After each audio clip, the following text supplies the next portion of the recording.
This is the story about a boy from Henryville, Indiana. In 1895, when he was 6 years old, his father passed away. His mother had to start working in a tomato cannery, leaving him to cook and care for his siblings. Life hit him hard at a very young age, and because of the difficult situation he faced, he had to work as a farmhand at the age of 10. When he was in 6th grade, he dropped out of high school and left his home. He started working as a painter of horse carriages. When he was 16, he faked his age to enlist in the US Army. After being honorably discharged a year later, he started working as a railway laborer and studied law at the nearby university, until he ruined his legal career by getting into a fight. He was forced to move back in with his mom and get a job selling life insurances. After some time, he got fired for not following orders. Some years later, he established a ferryboat company, and it was an instant success. Later on, he tried cashing in on his ferryboat business to create a chemical lamp manufacturing company, only to find out that another company was already selling electric lamps, much better than his company's lamps. All this hardship in life, but this guy wouldn't give up. He moved to work as a salesman for a tire company. But again, he lost his job when the company closed its manufacturing plant.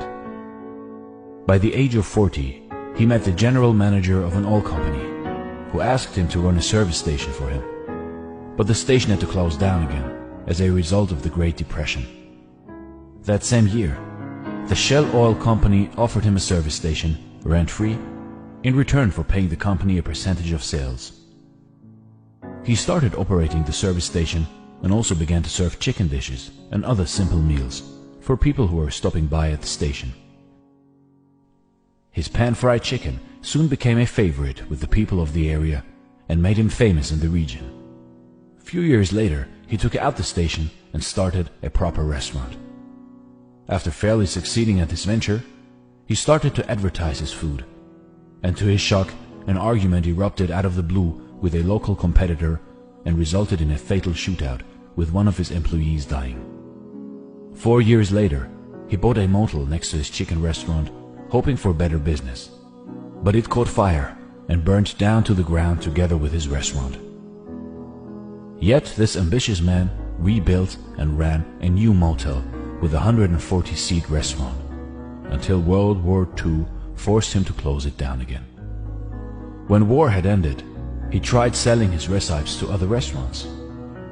His recipe was rejected 1,009 times, when finally, in 1952, he sold his secret recipe, Kentucky Fried Chicken, for the first time to the operator of one of the city's largest restaurants. It quickly became a hit, and as a result, several other restaurant owners franchised the concept and paid him 4 cents per chicken. However, good times didn't last very long. His own restaurant was crippled when an interstate highway reduced customer traffic. He sold it and was left only with his savings and $105 a month from Social Security. So finally, he pursued his dream to franchise his chicken concept nationwide and traveled the US looking for suitable restaurants. He opened a new restaurant and a company headquarters in 1959. He often slept in the back of his car. He visited restaurants, offered to cook his chicken, and if the owners liked it, then he negotiated a franchise right.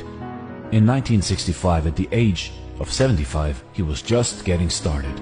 After years of rejection, failures, misfortunes, Colonel Sanders' franchise approach became highly successful.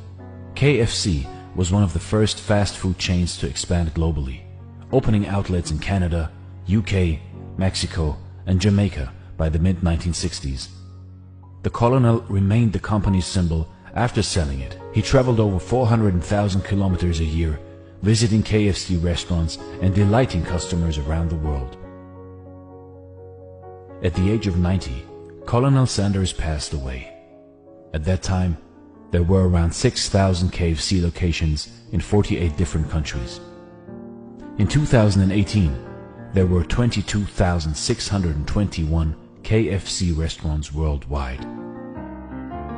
If you are overwhelmed by rejection or discouraged by setbacks, Remember the story of Colonel Sanders, a 6th grade dropout, fired from multiple jobs, ruined his legal career, set back by the Great Depression, fire, and World War II. And yet, he became the world's most famous cook after reaching retirement age.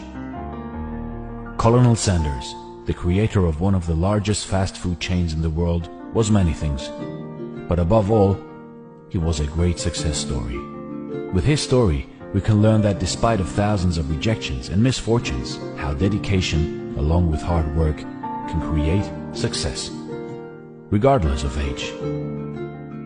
Thanks for watching, and stay blessed.